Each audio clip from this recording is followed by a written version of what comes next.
I went to see Alien. I can't say anything because Ian is a fan. So was it out of this world? Where's the sound effect? I wasn't ready, Whitfield. Not ready for my terrible humour. Dude, I thought that came from over there in my gaff. That was weird. Is there a drum kit that way? So you got the guitar behind you. Is it like Garage Band? It says uploading 91%. I don't know. There you go. Irish Wi-Fi doing the business. Yeah, Irish Wi-Fi. Let's go! Come on. Shake, shake, shake, shake, shake, shake. So, Kerry, we got Leon the Champ. Hey, Alex, welcome and good luck, guys, with the recording. Busy at the moment at home. We'll keep the recording on the background. Good stuff, Leon. You really are. Hey, we are the perfect background. Absolutely. Gibberish. Oh, Leon the Champ is Francesco. Apparently, Francesco changes his name every week. Leon the Champ is Francesco. It is, yeah. I don't understand the reference. Oh, Leon is the champion of Galar. Okay. Galar, sorry. Galar. Galar. Galar. Okay, I don't have to worry The about flaming Galar champion. So. Francesco is a flaming Galar. I just knew that Francesco was busy tonight and put. He is a flaming tiramisu. But to be fair, and again, this is shade on Milo and me. Neither of us have played the Gala games. Neither have I, dude. I like. Oh, you haven't either. There you go. No. There we go. So, perfect. You're in I've good seen company. the Gala starters though, and I think the bunny is awesome. But I haven't played the game. Squirrel Bunny's going to be so good. Yeah, I've heard it's meant to be amazing. I think my fave is the grass. Is it Grookey? The grass monkey. The grass monkey. Ian, no putting it in brownies, okay? That's not allowed. Saving that for Swaddle, man. Grass FOMO monkey. Yeah, the grass FOMO monkey. There you go. It's a FOMO monkey I can actually get on board with. I think the first time we addressed it was in LA, really, wasn't it? I just remember watching Milo's video and he was like, I hate this monkey. I hate this, yes. I just chose the monkey. hate this. You got to choose 3, and I was like, I chose the monkey. I didn't know. I didn't know which one was the cutest. I was like, the monkey looks cool. He's bobbing around the place.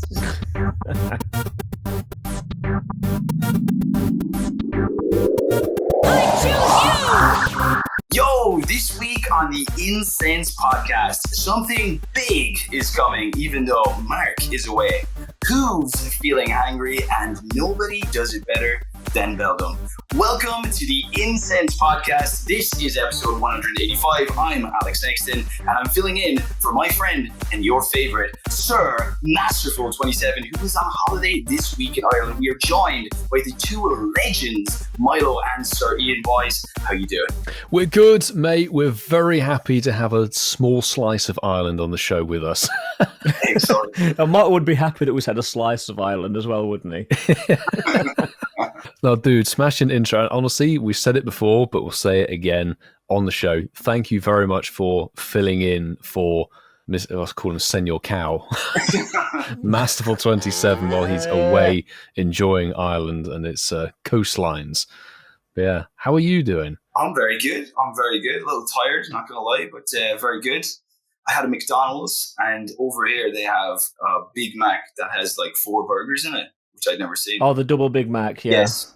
So that was amazing. I just had that before the podcast. So it's a double. We're trying to be like America. We'll get there one day. Yeah, it was Ireland is closer to America. Yeah, that's so true. It actually, works. Yeah. Exactly. Mark hasn't flown, but he has gone west. Yes. It's just hit me. I ain't getting on no airplane. That's it. He lied to us. No, he said he's not going on a plane. So he doesn't fly west. Technically, driving to Wales and getting the ferry isn't flying. He used the submarine to get.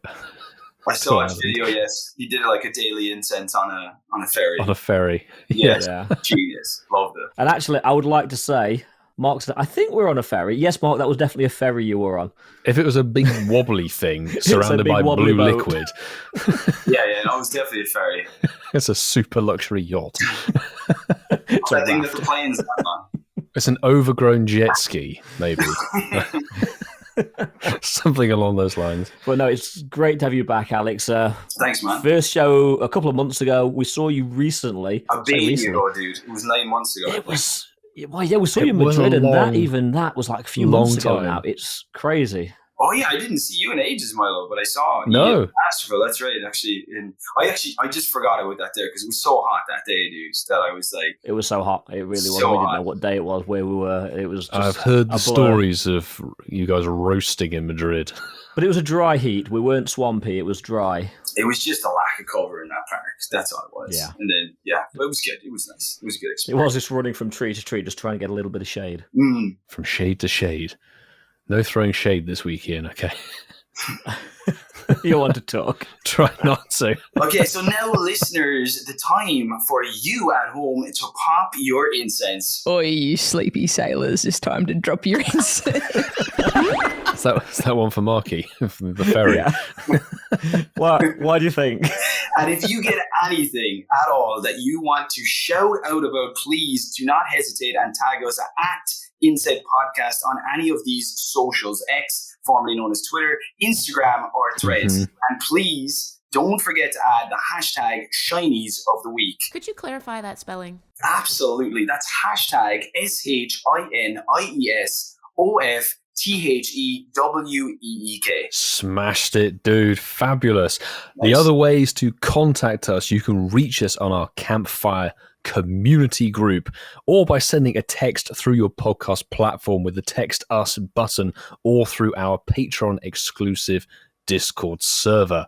Hashtag Shinies of the Week channel. That would be great. Absolutely. And that's not the only ways that you can contact us. The final two ways you can reach us are by sending us an email to contact@incensedpodcast.com or by sending us a voice message through our WhatsApp message number. And the number that you'll need to save in your phone to send us said voice message is +44 759 269 5696. Or to prank call Ian. Yeah, because I have won't to pick it edit the messages that come through. He won't pick it up. Trust me. You can No, try I and won't. call, The but phone it is won't. on mute. It Yeah. will not be answered. So please, voice messages It was only on that one. But boys, and Ian, actually, did you like the little reference to the Bond song "Nobody Does It Better"?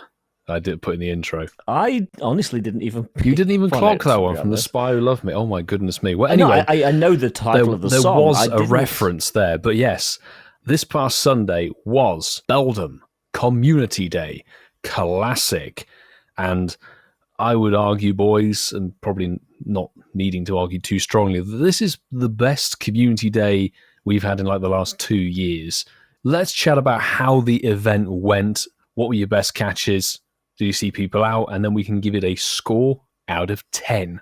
And actually, let's throw it on over to Alex straight away. Dude, how was your Beldum Com Day Classic? I had a really good one, considering that I'm in Ireland and I'm not used to playing here. You know, I think it would have been much better if I was playing where I normally play. But it was. What I will say is, what was the previous com day to this? The Little Fish Dynamo, no? Dynamo, yeah. I personally felt that the odds were boosted on that. I caught so many shinies for that, whereas in the 3 hours that I did for Beldum, I caught fewer. Now, maybe that's just on the day, but I felt that it wasn't 1 in 25. But it was still good. The evolving Meteor Mash was sick, and I also got to evolve my Shadow Shiny Beldum that I had from when I got Nice. ages ago, which was epic. So I would say, yeah, pretty good. No, what was that? Yeah. Noise. Just ignore any random sound effects that pop up in the show. I don't know what happens on the laptop. It comes from somewhere else, so I get the feeling. Yeah. It's crazy. There might be random It's sounds. like coming dodgy through. surround sound. Yeah, exactly. It's coming around weirdly.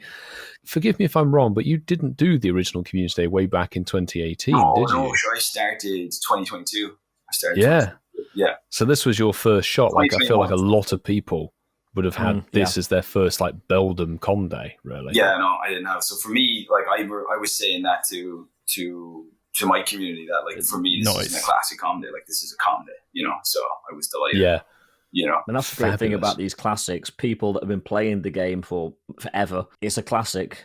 And some of them are worthwhile coming around again. But to a lot of people, these are new community days. Yeah, and I'm one of those people. And in terms of new community days, because classic com days don't always deliver, that was fire. And when I started the game, I had Eevee, which was fire as well. It was the first classic. Oh, yeah. We remember fond memories of that Yeah.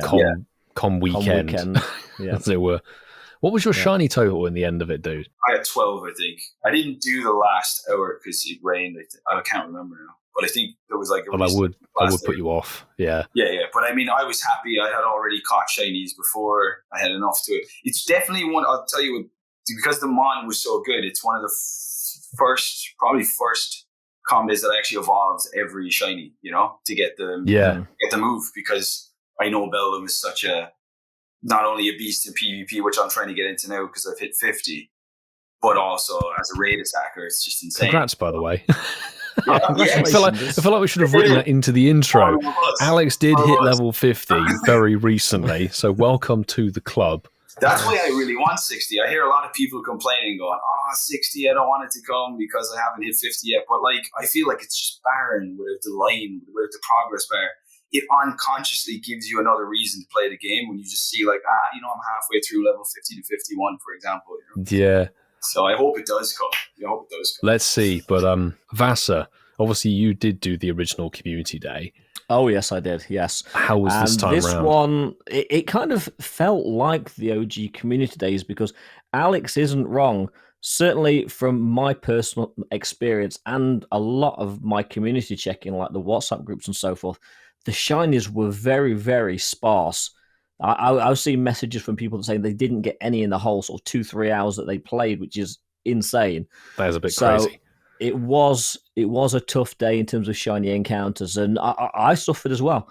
I played it for 2 3/4 hours, so the majority of the event, and I only came out with 10 shinies, which was not good at all. Ouch. Luckily, I did actually get a couple of sort of heads up to an odd hundo or two. None of them actually did turn into shundos, but I did get a couple of hundos, which I'm more than happy with, and they will be maxed out, and I've barely managed to scrape enough XL to max them out. And I did have a tier 3 steel type mega, and I still was struggling to get the XLs. There was maybe dropping at 1 a catch rather than sort of 2s and 3s that you could be getting.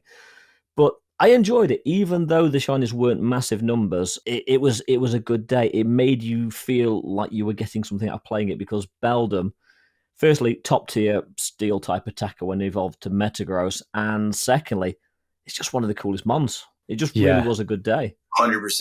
Can I just interrupt you there? Did you say you caught some hundos on the day in question? Yeah. Oh my god. How many? I got a couple of texts. I got 2. You got 2 hundos during Com Day? That's amazing. Out of the research, I assume, no? A couple of my community, it's not as tight as the Ealing community, but a couple of my community do let each other know when there are hundos about. So, I've seen that on the Discords and Campfire. It's pretty cool. When the community chats to each other, and I hear the community, this is the most people I've seen out for Community Day in the longest time. But it beats any of the Alolan starters or any of the 2023 Com days, I think. I think it beats any recent Community Day or Classic. And definitely. I think that says a lot about the quality of the Pokemon featured. Like, let's not forget, Beldum was October 2018. It's nearly a full 6 years, which is just wild to think of. And the Mega will eventually make its way to the game. But for me, it was a really good 3 hours of 3-hour windy boosted Beldum for the whole session. We had the boost here as well. It honestly was so good. The groups were on fire with 100%. There were more hundos dotted around the borough than we could possibly have gone to get because of where they were spaced. So you could walk 40 minutes, but then you wouldn't probably get it. We managed to go and get 7. Well, this is the thing. When you get a message about a hundo, you don't know how long it's got left on it. You got to sprint. It could have been spawned for like 30, 40 minutes. You genuinely have no idea. Yeah, the rush. And it beats Dynamo by a landslide. And that front, you're like, yes, let's go try. Mark's not here. They set it up well, man. They set it up well, because if they had something crushing beforehand, it still would be good. But you like to have Dynamo and then to go to Beldum, it's just like, such an increased boss. Absolutely. Did we have Cyndaquil after Dynamo or before? We had Cyndaquil before Dynamo. Was it before? Yeah. I completely forgot the orders. I was like, which one came first? No, yeah. Last one was tight. Well, it's unusual that we've had 2 classics this season. In a season, yeah. Yeah. Which is why I think, as we said last week, we're not going to get a won't be one classic next season. And I kind of get that there won't, because at the end of the year, we've got the wrap-up in December, which is always a thing. So it kind of stands to reason we won't get one next season. The only thing is the Conde Classic spawns in that December wrap-up are typically much less. They put it into raids and stuff, don't they? They put some in raids. That's the previous years, but the Conde Classic mons are typically like, they spawn in the last 10 minutes of each hour. That's right. Yes. So you only get 30 minutes of spawns in total, and then it's like, well, good luck. But like Vasa, I had a tier 3 Mega Down. I was going for the XL Candy, caught plenty of Beldum. I think I got about 1200 XL over the session. You did well. I mean, it was a good grind. Use Spatial Rend? Spatial Rend was on. It was worth burning the dust. Yeah. Definitely. Yeah. I didn't have it on, but it was definitely worthwhile. From the sounds of what you guys are saying, that's how my day began. It was like 15, 20 minutes and north of 250 checks to start getting a shiny for over a half hour. Yeah, it was a slow start, but then it started picking up. And I ended with 37 shinies at the end of it. But there were people who had north of 50. So it's that old thing of RNG. It's crazy. I know some people get north of, I think Sue got 47 on the Sunday she wrote in the chat there. It's always fixed by the time it gets to America, isn't it? Yeah, 47 shinies. That's not just her catching it or you that's like using the plus as well, I assume, no? I don't know. I don't catch with the Go plus. I do not trust it. I don't hand catch everything. So I do manual quick catch. But it was a really fun, really, really fun day. She mentioned that it's her catching by hand. Yeah, so you're catching by hand. Props to you, Sue, in the same squad. But plenty of people who were with us got the Shundos on the checks, which is great. I didn't, but I'll happily trade all of my Beldum to hopefully get one at some point down the line. You know what? Actually, I haven't transferred a single bow. I didn't get that many, but I haven't transferred any Beldums. Me neither. So I'm definitely willing to trade. You didn't take advantage of the 5 lucky trades a day for this event? No, I literally was out playing this on my own. I did. Yeah. I definitely did. It didn't go very well, let's just say that, but the 5 special trades, did you, Alex? Did you do some trades? No, I have no friends here, so... You need to build the community over there for when you come back. Yeah, I know. It's what a time to leave. I didn't know they were going to shoot this event. It was too hot in Spain anyway. That's fair enough, dude. That is fair enough. There's not really much else to add about Beldum Conde Classic, really, apart from it was one that we've all been wanting, the whole community has been wanting. I don't know, boys, where do they go with the Conde Classic now? Because there are some good ones still in the pool, but I feel like that was the A+ tier of really what maybe double classics where they just put 2 mons that are completely different into doubling up. Yeah, that could be quite fun. I would enjoy that. Speaking of doubling up, imagine if they just decided, hey, here, have 3 starters. Oh no! Oh no! Give us Chimchar. I was thinking if they did something crazy, like in September they released the 3 Galarian starters or Galar starters, whatever they're called. But you could only choose one. Oh. But then in January they did no, not forever because people would start crying. But in January they do the Conde Classics like they did, not Classics, sorry, they do the regular Condes like they've just done with the Alolan. But from September to December you could only have that one. I think that'd be cool. Let's see, actually, because new season's just around the corner, special research and all that. We don't know what they're going to do.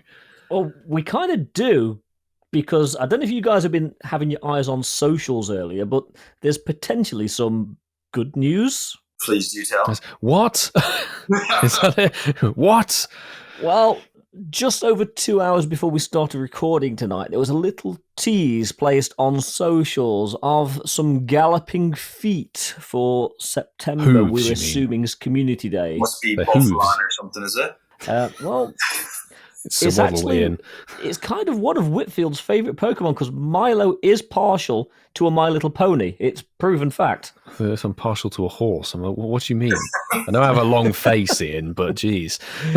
Based on the tease, and it's not really a tease because it's probably the worst tease they could ever have put out, but it's looking like we are going to get Kanto and Galarian Ponyta for September's Community Day. Yeah, I mean, the teaser video was about as subtle as being punched in the face. It was not subtle, was it? No. You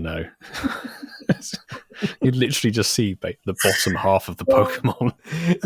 It's not even the feet, is it? It was like the bottom half. Yeah, there's no mistaking it. You're not going to go, oh, is it Licky Tongue? No. What was their what was their best tease where you were like the only one I can remember that was like you knew it was like Cosmo, even Cosmog, but it's still kind of like they didn't put the Pokemon there. You know, do you remember that one where they had like the stars aligning like a little flash and stuff? You know, yeah. They had all the Ultra Beast teasers, which were really quite good. There were some of them were subtle. The Comde ones, typically, there was one where they actually they did a bait and switch a few months back. What was it? Oh, was it Bounsweet? Bounsweet, and everybody thought it was Picky Pack. Because Toucanon flew over, I think it was. Toucanon eats in the main series. Yeah, Toucanon's silhouette flew over the trees, and then Bounsweet leapt out of the bushes. So everyone's like, which one is it?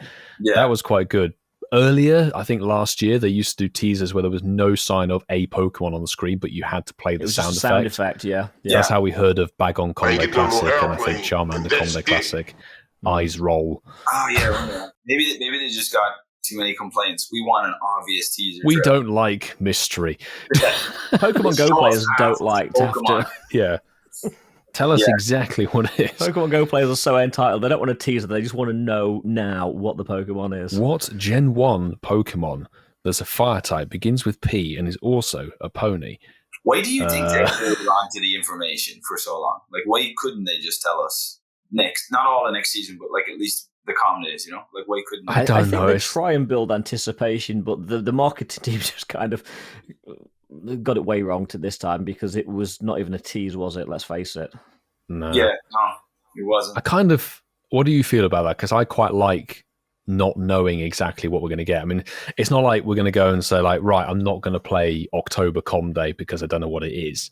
We can kind of be like, ooh, what do we think it is? And then we can either be elated or let down when they finally tell us. Well, yeah. That's the thing, isn't it? Because as soon as it was announced, Sue messaged me going, no, I'm not really up for this one because I've got loads of both of them, which is the case for a lot of people. I have loads of the Kanto Fire Pony, but the Galarian one always eluded me. And I think even now I'm still only on one. So I'm down for the Galarian version. Yeah, I'll play any Com Day after I played. If you play Dynamo, you have to play every other Com Day. Yeah, exactly. Well, back in the day, Alex, before you started playing it, we played Weedle Community Day back in the day. No, Ian. Magikarp Community Day. Yes. That'd be good, though. Now, there's a classic that they actually could bring Actually, in. no, Magikarp, because of Gyarados Mega. The one that really took the biscuit was Swablu. Swablu, okay, yeah. Swablu was a bad comp. It was so bad. I was excited for Swablu back in 2018 when I went to Dortmund Safaris, and I was really excited about Swablu. Just love that gold shiny. But yeah, how times just change. You wait. Swablu Classic coming up. Don't bring it back, Niantic. Don't bring just it back. Wait for Squirtle 4.0.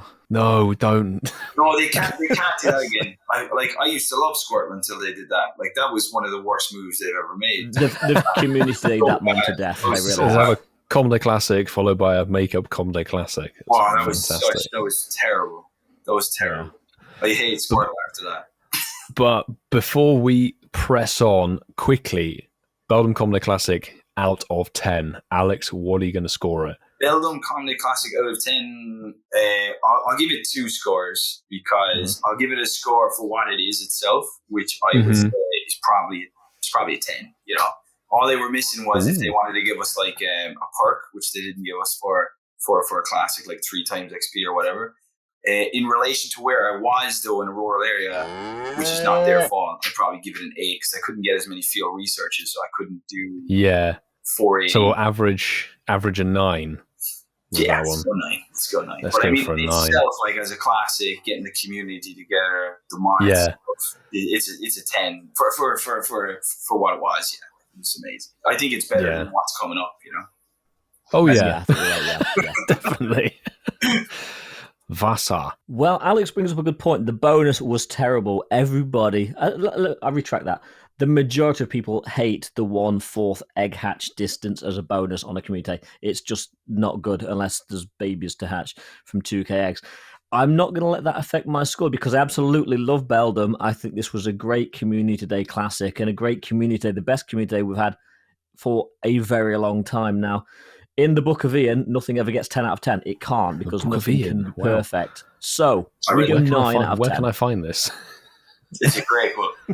Yeah. The book finds you, Milo. It's magical. Oh, does it? Oh, It references you a lot, actually. Yeah. it's not one of those things you can just go and find. It just arrives on your doorstep. The Book of Ian finds you. You need to search very hard online to find it When you least expect it. Yeah. It will arrive on your it's doorstep. like a punch in the face, whatever you're. What was your score, actually? And I didn't hear you. Nothing can get a 10, so the highest I can give it is 9. And It's a 9. Okay, so a solid 9. It's 2 9s out of this one. Functional hundo. Yes. Let's go. It's a functional hundo with 14 HP. Yeah. Nice. 15, 14. Now, yes, I had actually forgotten it was 1/4 egg distance. And what I found odd about that is I remember I was talking to somebody and they said, why are you not incubating eggs? I said, because I don't want the egg animations to interrupt the Beldum spawns. So the bonus was actively working against me playing the community day. So I just didn't incubate eggs. But in a way, you just don't put eggs in incubators. It's remarkably simple. It's that simple, isn't it? Yeah. Yeah, it literally just don't incubate, even though people are like, why are you not using infinite incubator? It's, I don't want to hatch a fletchling when I'm missing 10 Beldum. Thank you very much. There's a big difference between the two.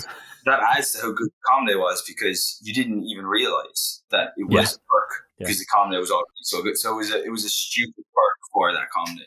Yeah, I think they got away with it because it sort of tied in with what Dynamo had as a bonus. So it was kind of like the Com Day Classic always follows the bonus of the previous main community day.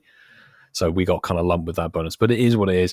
The rest of the Com Day was frankly fantastic. The Mon, the move and everything, bringing it all back was fantastic. And it's long overdue being nearly 6 years. So yeah, I will give this a strong 9 out of 10. What's this? I did not see my comment. Sue, and now quoting the Book of Ian, chapter 1, verse 6. Fantastic. But that's the Com Day Classic done and dusted. Mm-hmm. We are going to crank up the old clock, the timer, because Mr. Nexton, you're going to give us a quick rundown on what's to come next weekend with Popplio. So, when do I start? Whenever suits you and where to take. Okay, so dudes, to finish off the month, August 31st from 2 to 5 p.m. your local time, we have the last of the Alolan starters. Popplio will be spawning in the wild with a 1 in 25 shiny chance. You will be able to get a special ticket for $1, which I recommend because I think you can get some really cool things in there for cheap. You'll also have the 4-star raid battles from 5 to 10 p.m. afterwards. In case you're working in school and such and you don't get to participate in it. And it'll also come with 2 different moves, I believe. One is Hydro Cannon if you evolve, and the other move, I cannot find it, but there's definitely one there. Also, the event bonuses are pretty fire. You get 2 times candy for catching a Pokemon, 3 times XP, that's 6 with a lucky egg, and 2 times chance for trainers 31 and above to get an XL candy. And if you evolve a Mega Water type, you might even get more. There's stickers in the shop and all that kind of stuff, dudes. It's going to be fire or water or whatever. It's going to be Hydro Cannon. Beautiful. I don't know if I did that well, dude.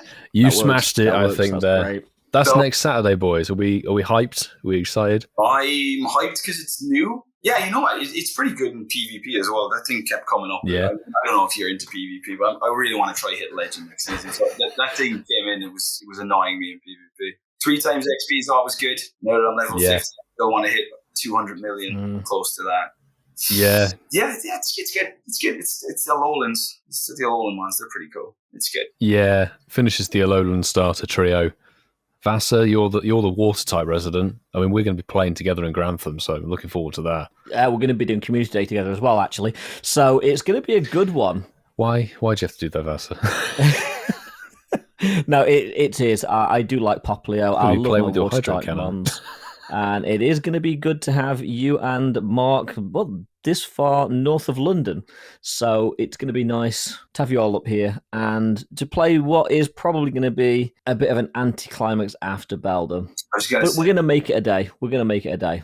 Yeah, that's the thing is, as a new community day, it's quite good because the Alolan starters are quite good shinies. This is probably, I'd say, the worst of the 3. This is the weakest of the 3 Alolan starters. What? Shiny-wise. The evolutions are good. Okay, well, that's the thing is, it gets better as it evolves. And yeah, you make a really good point. It's good in the old Baguette League. And probably with the whole shake-up thing of the moves and the debuffs and everything, it may get better. It's completely 180. So, like, anyone into PvP, now's the time. Because I'm on it.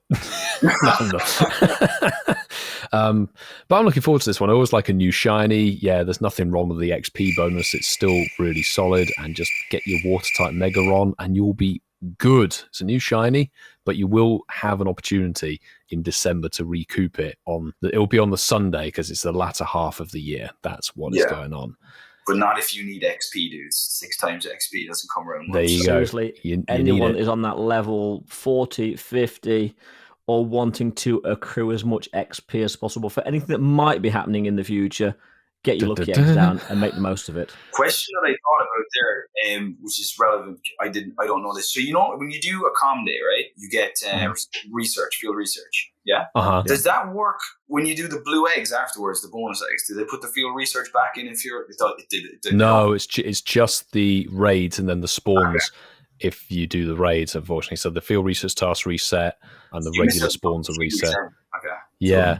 Because those research tasks are usually some of the best ways to get hundos. They're some of the best ways to get hundos, and they're good for that medal as well. If you need to get that field research medal, it's one of the fastest. Oh yes, absolutely. Well, that right there is a triple dose of Community Day chatter. There's lots of C's in that one. And, well, speaking of the sea, something that Mark didn't fly over, he used a boat to cross it. I've got a question. Just tell me about you, mate. Just what's going on? I have to chime in here. Is that Zoe Tudor? That is Zoe Tudor. Okay, I needed to know that my whole life. Every time I listen, I'm like, it has to be her. It is. That's one of the OG sound effects, I think, from episode 30 or so. Yeah, the early ones. It's fabulous. It's just now ingrained into the show. Yeah. But the question I want to ask you guys this week, and it was not written in the last 20 minutes at all, what of these 4 options would you rather learn to do? Would you rather learn to fly a plane, fly a helicopter, fly a microlight, or paramotor? What's a microlight? And microlight is like a hang glider with an engine, I guess. Okay. That's the best way of describing it. And a paramotor is much the same. Paramotor is a paragliding wing, but then you strap a fan to your back. So you're kind of like a petrol-powered fan can paraglide endlessly. So there are your 4 options. Alex, what would you pick? The plane, I think, yeah. Yeah? Learn to fly a plane? The plane. You get to any event. Huh? You get to any event yourself. Yeah, you get to any event yourself. Feels safer than the other 2. Yeah. I'm not fond of helicopters. Any reason? Go on. No, I don't know. I just not fond of them. I have no reason whatsoever. Have I been in a helicopter? There was one time I was supposed to in Dublin with my uncle. He's a pilot, and I was like, nah, I'm not getting in that thing. Oh, okay. Not getting in the plane. The thing with the props. I ain't getting on no airplane, and that's it. There we go.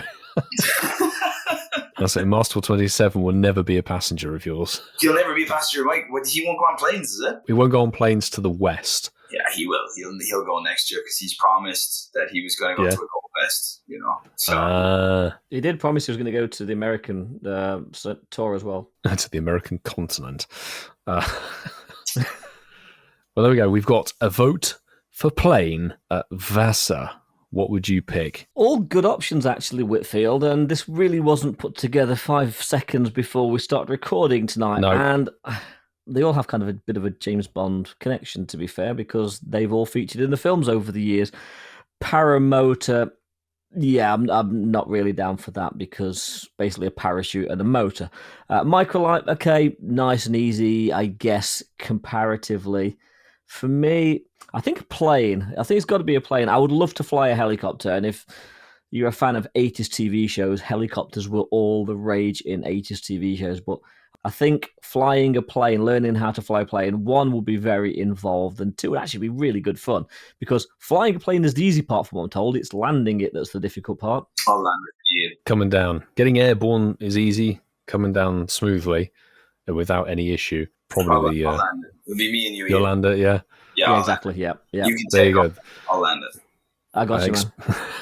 I'll see you 2 as co-pilots. That'd be fabulous. Oh, that'd be so cool. Oh, could you imagine that with a passenger plane? Me and Alex flying it. That's future YouTube video. Milo would be the stewardess. Would I really?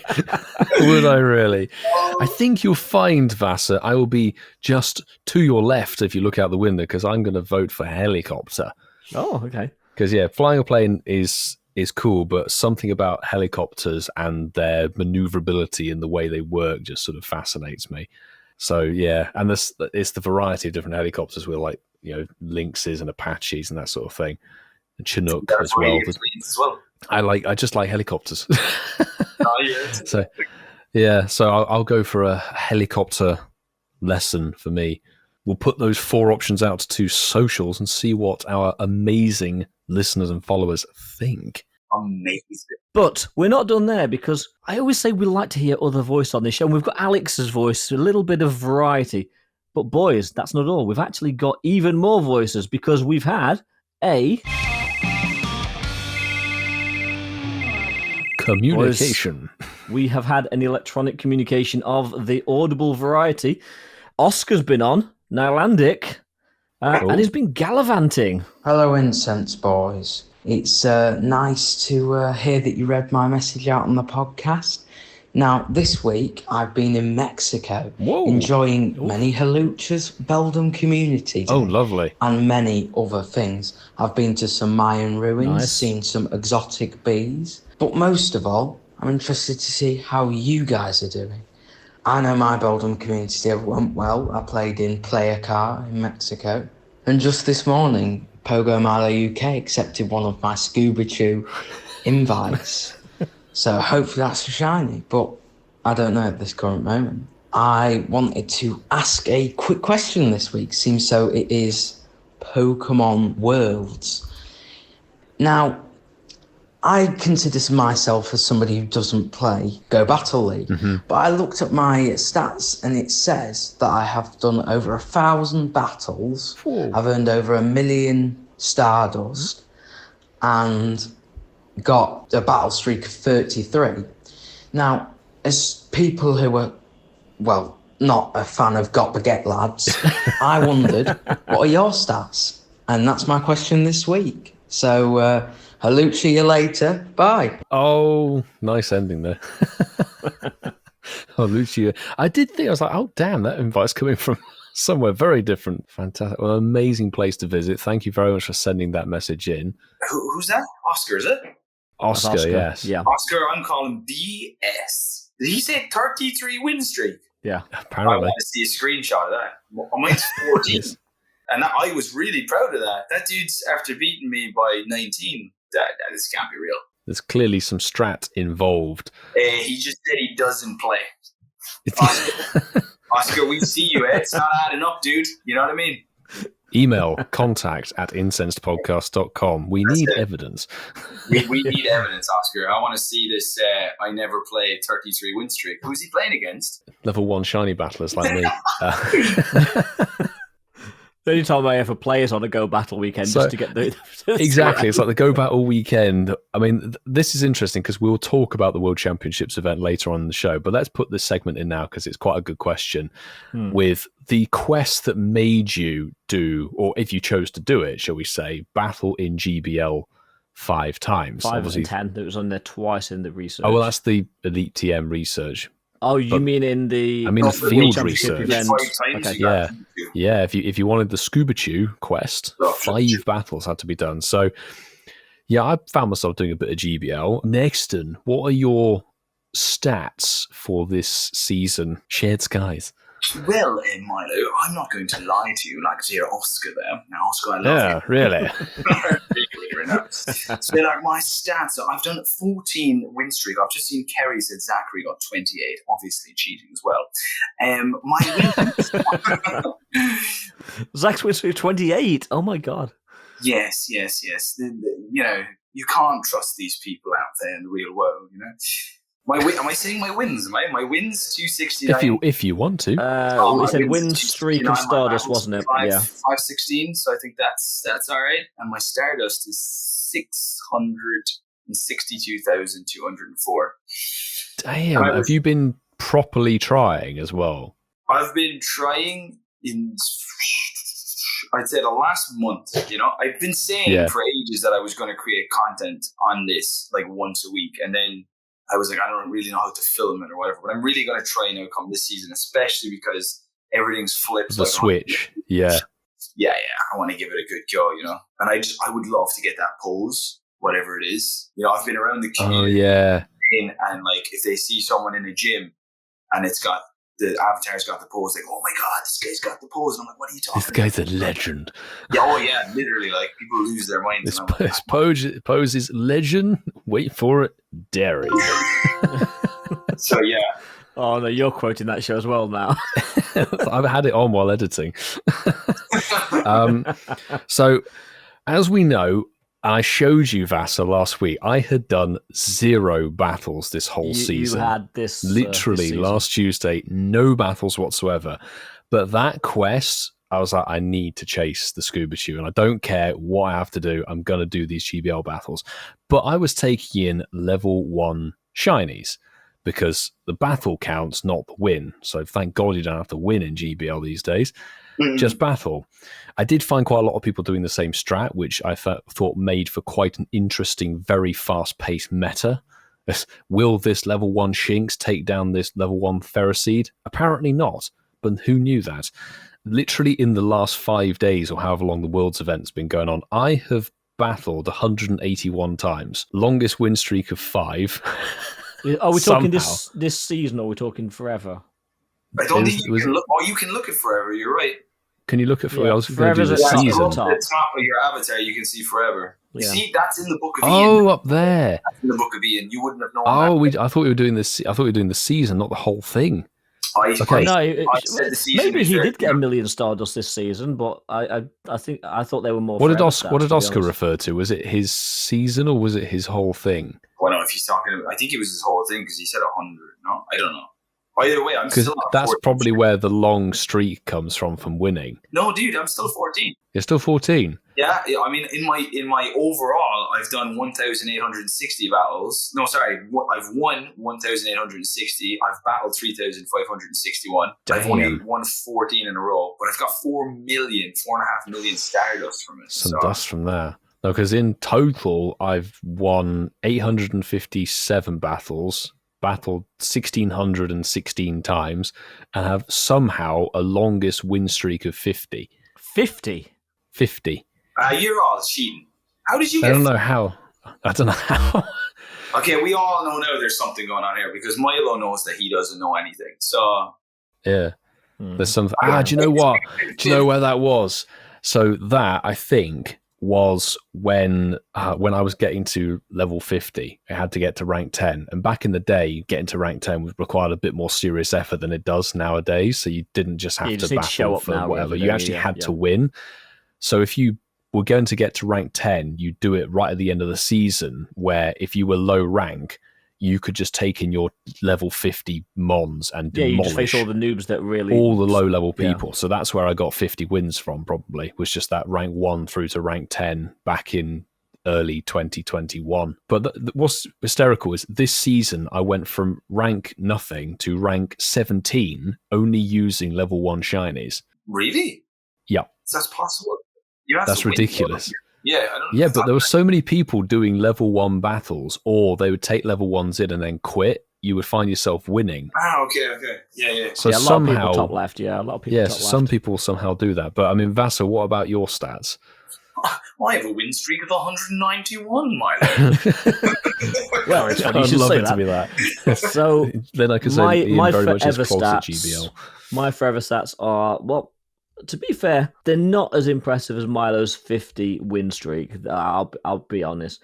I have a longest win streak of only 16, so kind of on par with Nexton there. Yeah, you're doing better than me, and I'm trying. That's not fair. 954 wins from 1,733 battles and 1.61 million dust. So you and I have got about the same dust level from that. Yeah. I don't dislike GBL, but it does make me a little bit sick in my mouth, so it's not something I really put any effort into. And I was just unpleasant binning. aftertaste. I was binning the gut battle in GBL in favour of the other two Scuba Chew tasks because powering up Pokemon 15 times or winning a raid is so much easier. Yeah, well, I mean, it was easy as well if you just went into GBL and did what Milo did. You know, I did that a couple times. But I it was time consuming. I'm going to go out there and I'm going to be completely honest. I couldn't bring myself. If I go into battle, I'm going into it to actually do it properly. I wouldn't just go in. You can't throw a battle. Yeah. Ian's real man. Vassar. Look, I got to rank 17, bro, without even trying. I was using a Shinx, a Paldean Wooper, and a Caterpie. Still got there. I understand if you're on Ace, you know, when it gets into ELO format, and you go, oh yes, and you start worrying about the ELO number. I don't do it, but I was taking my battles against rank 1 trainers so seriously. As you should. I had some fierce level 1 battles, Vassar. I don't know. I had some really tough level 1 battles, to be fair. Oh, really? Yeah. I did. Yeah, I didn't win. I'll be honest, I didn't win every battle. I should have done. Well, there you go. I think we may have answered Oscar's question with PvP stats and God knows what. Oscar, I believe you know that I've heard Milo's thing, so all is forgiven. So that's one community aspect on the show, the WhatsApp messages, but we've got another community aspect. And unfortunately, Alex drew the short straw, and he's got to put his reading glasses on because we have a letter to the hosts. The dog's still alive. Dog's begging for some post. From Adam, is it? Adam, I just want you to know that you're right up there with Oscar, buddy. So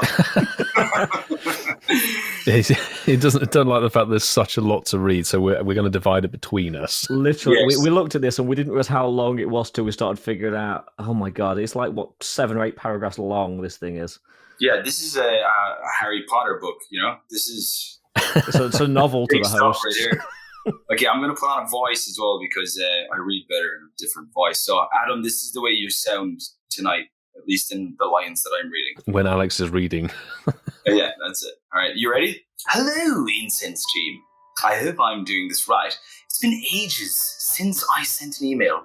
I posted a story on Milo's Discord about Shadow Lugia Raid Day thing on Saturday, August 10th. Milo suggested that I email you guys the story, so you all can talk about it, which is perfectly cool with me. Here's the story. Every Saturday I have a McDonald's. My mother typically brings it between 6:30. He doesn't mention if that's AM. Anyway, on Saturday, on Saturday, I looked at the weather app on my phone, and it said there was a 55% chance of rain. And raiding Shadow Lugia in the rain does not sound like a fun time. So I decided to go downtown to raid Lugia.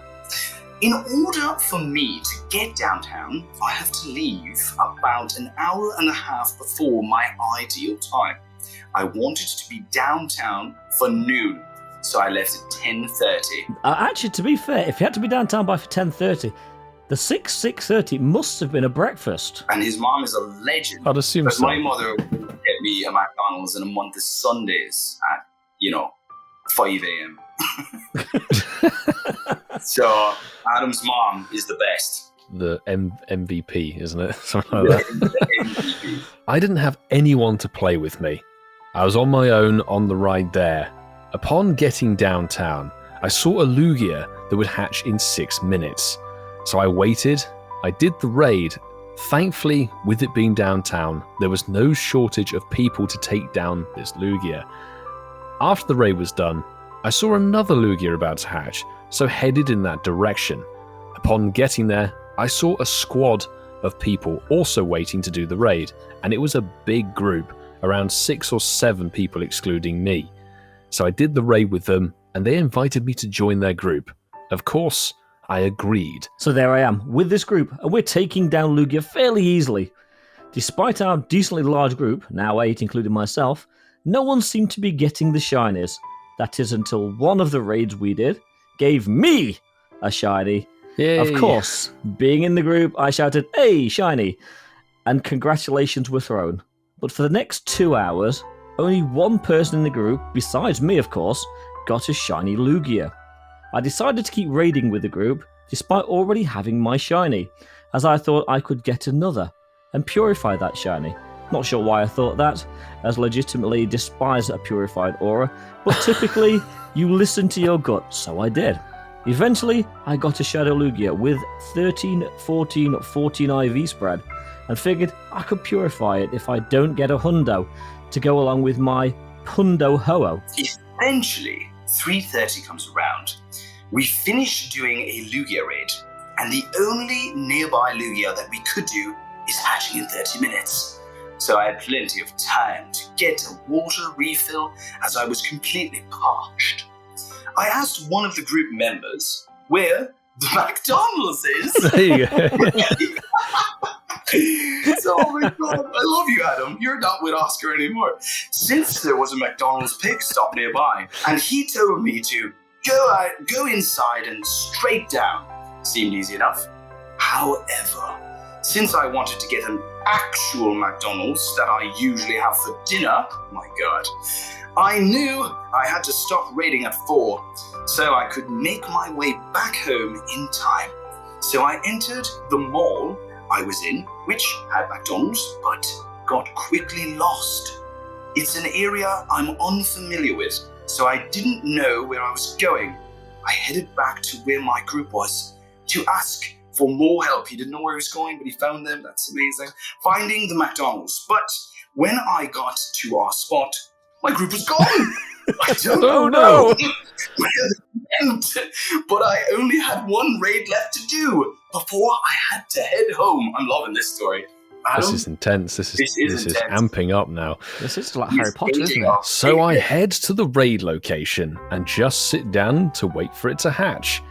The place I was in is very populated, so I'm not exaggerating when I say upon hatch we had a full 20-person lobby within 2 to 3 seconds of the raid being available. Likely took a good 5 seconds total from hatching to the time of being at 10 altogether. As you can imagine, a 20-person party took down Lugia very quickly. As always, I look at the top right corner to watch my CP. My heart practically skipped a beat as I saw the number being 2645. I thought to myself, no way! It's in caps, by the way. I checked Leak Duck's Shadow Lugia page. Sure enough, weather boosted hundo is 2645. So I took my time. Sadly, I was not with my group, so I couldn't share the excitement of getting the hundo CP. I am also very pleased that it wasn't shiny upon the encounter, since if you guys don't know, I want my first legendary Shundo to be Latias, as she is my favourite in the series. So you get to pick. You get to choose, yeah. But back to Lugia. I took my time doing golden raspberries, curveball throws, and absolutely waiting for Lugia to come back down so she's not in the sky. In brackets, Lugia is technically female. Her designer intended for her to be the mother of the sea. There you go, some Pokemon knowledge for you. Surprisingly, it didn't take that many balls until the glorious third spin happened, confirming that I caught the hundo. This was my last raid for Saturday. It was 4:06 or so by the time I was done. So, within 4 hours of playing, I didn't count the encounters unfortunately, I managed to get a shiny, a Pundo. I did end up purifying it, so I could add it to the purified decks. A hundo. Crazy story. And I'm glad I decided to go downtown that day. Thanks for reading my story. I attached screenshots, but they may not be the highest of quality because I finished my day at McDonald's. You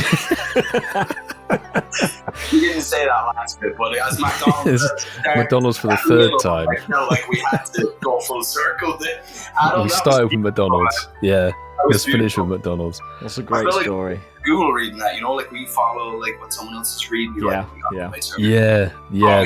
I know that was me saying like send that story in because I was like, damn, Shadow Hundo Lugia is insane. So yeah, the catch of that weekend from what I saw was amazing. I'm glad we didn't pre-read that because that was actually very enjoyable. I enjoyed that. It was.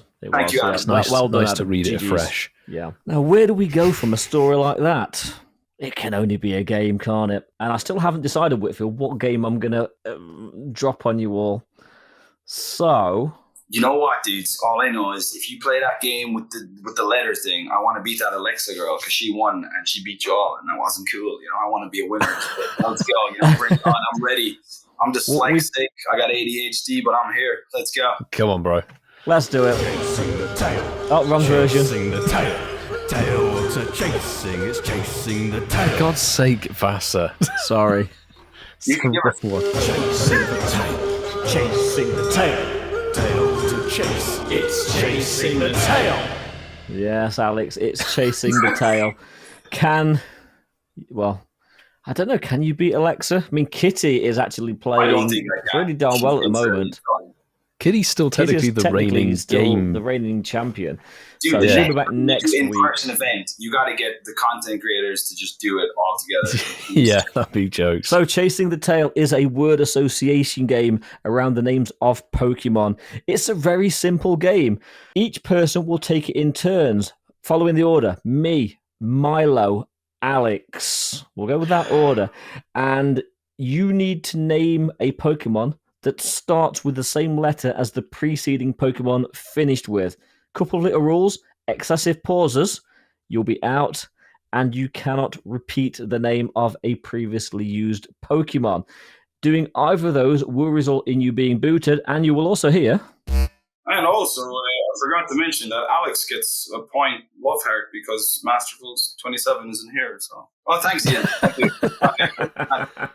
Didn't need it, but that's a sympathy point. Yeah, I'll take sympathy that. point. There is no sympathy points in this one because it's elimination.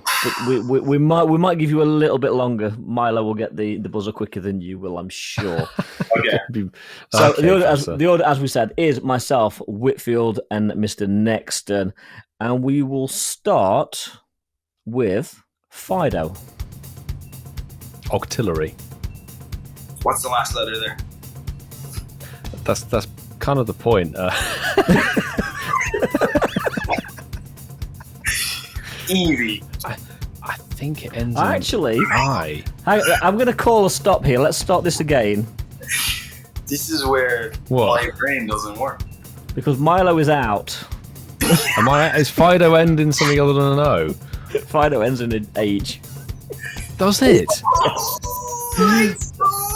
Oh, damn. So... Did mine end? It's literally Fido. With you asking and Milo answering you, Alex, it gave me time just to verify that it does end indeed with an H. See, that's where it's like, okay, Gen 9 Dex, still don't know how it's spelled. Well, there you go. It's a grand excuse too. It's a grand Mexican standoff between the North and Ireland. Yeah, the North and the West. I've got to start this round. Wait, what? You started and then we just go back? I start it and then it will be to you, Alex, yep. And then to Ian. Okay, and because I would like Alex to win. Well, then give me I will say Charmander.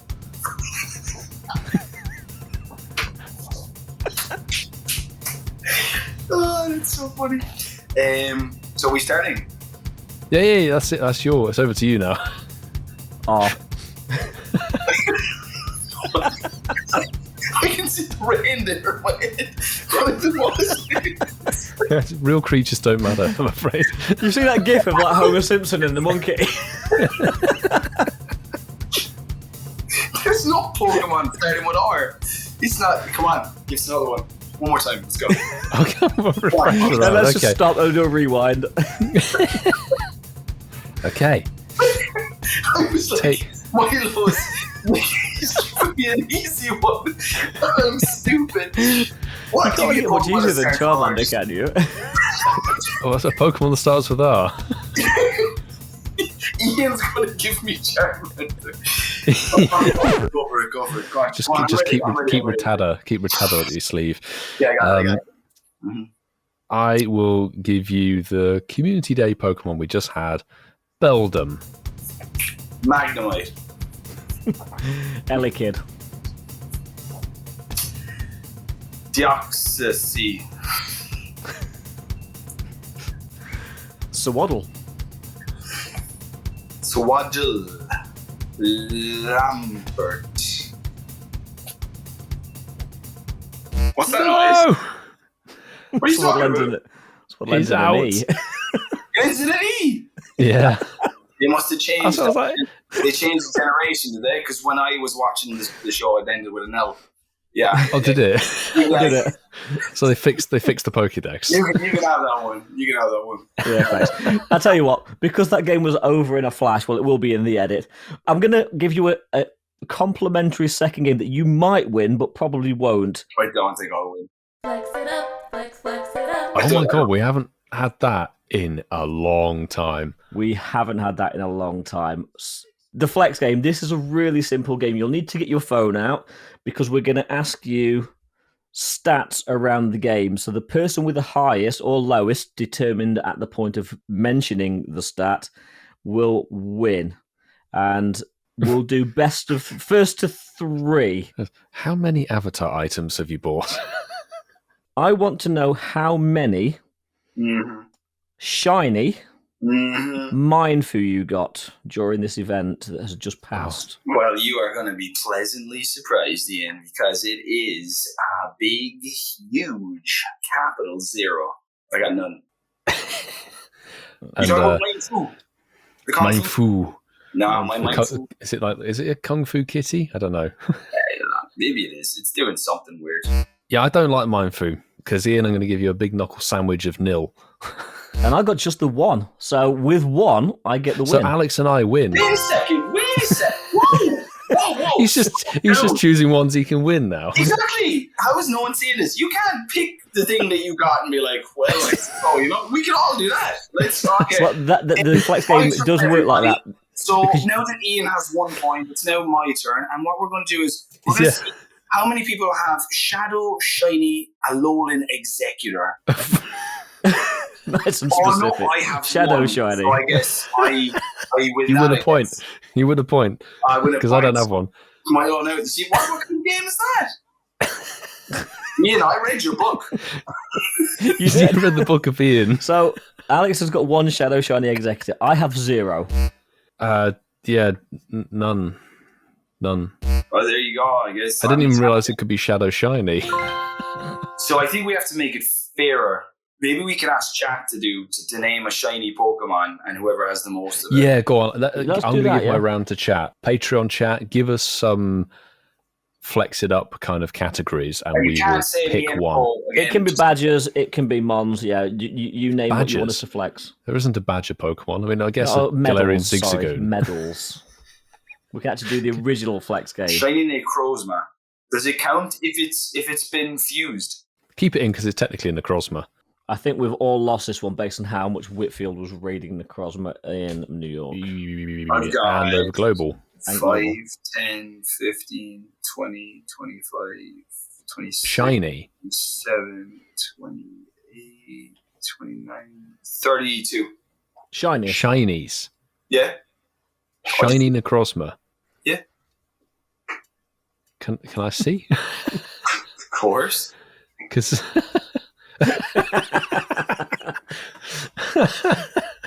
that was a bit like the length of a level 1 shiny battle. Gone. I have 8. Oh, that's so close. I've got 9. No way. That's so close, dude. Come on, I have Master. 7. Oh, so it was close on that one. You say it was close. Menful. Comparatively, it was not close. And the reason You it had was 2 not close. Go Fests, Fassa. I did 3 Go Fests. I did Okay, Madrid, well, yeah, technically New you York, did 3 and Go Global. Fests. Yeah. Nexton and I have only done 2 each. Seriously.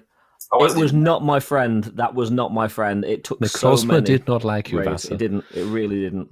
Was it your 32? We've each got a point Milo's? now. Oh, we've got one more to do. I'm loving this game. I have votes. Go on, So Alex, you it's choose. 1-1-1, isn't it? We're all on 1 point. Alex, so you this will be choose the one decider. from the chat there. Yeah. Pick which one. There's 2, 3, and 4, I think, that Sue's put in there. The showcase badge, and I suck at the showcase badge, so I'm being fair there, but it's new. Oh, so okay, yeah. All right, Okay, you so go first. I will go first with the showcase badge, which I suck at. I have 30. Okay, 30 is quite good, though, isn't it? Like, considering Great. if you live in a city. I've got 41. And we're all really close, to be fair. We're really, really close. I'm in between. I'm the filling in the U2 sandwich. I'm on 38. Nice. Damn, that was close. Well, you win, Ian, because Milo got knocked out in the first round. It's not a knockout. Milo's out for being a blithering idiot. You got knocked out in the first game. It was me and Ian back and forth. So okay, so my input to this was irrelevant, yeah? No, we just wanted you to participate. Like, we're not mean. So it was a sympathy vote then. Yeah, you just get the wooden spoon. the thank you for coming. The certificate for actually taking part. Yes, a participation rosette or something. Yeah. Right. Well, the best buddy badge. Hey, I lovely. Didn't. So the best buddy badge. Fantastic. I lost again. I'm winning at losing. Honestly, I don't even know what happened in the last 10 minutes, but hopefully it was entertaining to the listeners in some way. That game may not have been a triumph, but we are all going to be triumphing together in It is. It's the news. The final event of the season of Shared Skies. And boys, it's not too fantastic. Kicking off, obviously, this will have begun a couple of days ago, August the 23rd at 3 p.m. to August the 30th at 11:59 p.m. PDT. Wow, that's the first time. Yeah. That's the first time they've not done local time on an event for what feels like an eternity. Weird. I used to like the PDTs, actually. The essence of this is there are 3 global challenges.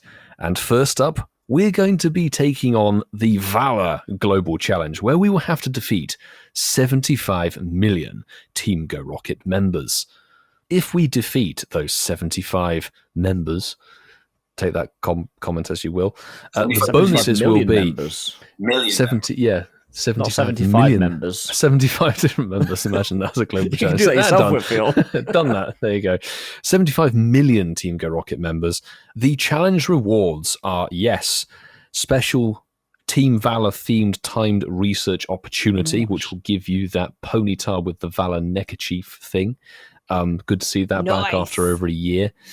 You also have 2 times XP for spinning Pokestops, and we will unlock the Instinct Global Challenge. So for that one, then you have you have to hatch 20 million eggs, but you do have half hatch egg distance while it's on, and then once that's done worldwide, I think you get special research with that Electro Kid. I think he's got a wristband on. Yes, yeah, he's got the Fitbit. And then you get, right, so after 20 million eggs, then you get a reward for 2 times plus on eggs. Then it makes no Keep sense. hatching. It's like, hatch 20 million eggs, yay, and now we'll give you a reward to hatch another 20 million. It's like, well done. But there is some reasonable stuff hatching from those 7k eggs. I don't know if you've actually seen this. You can boys. hatch a Todger. I mean, just running through the egg pool, Grimer wearing a party hat, Slugma, Slackoth wearing a visor, Whitfield.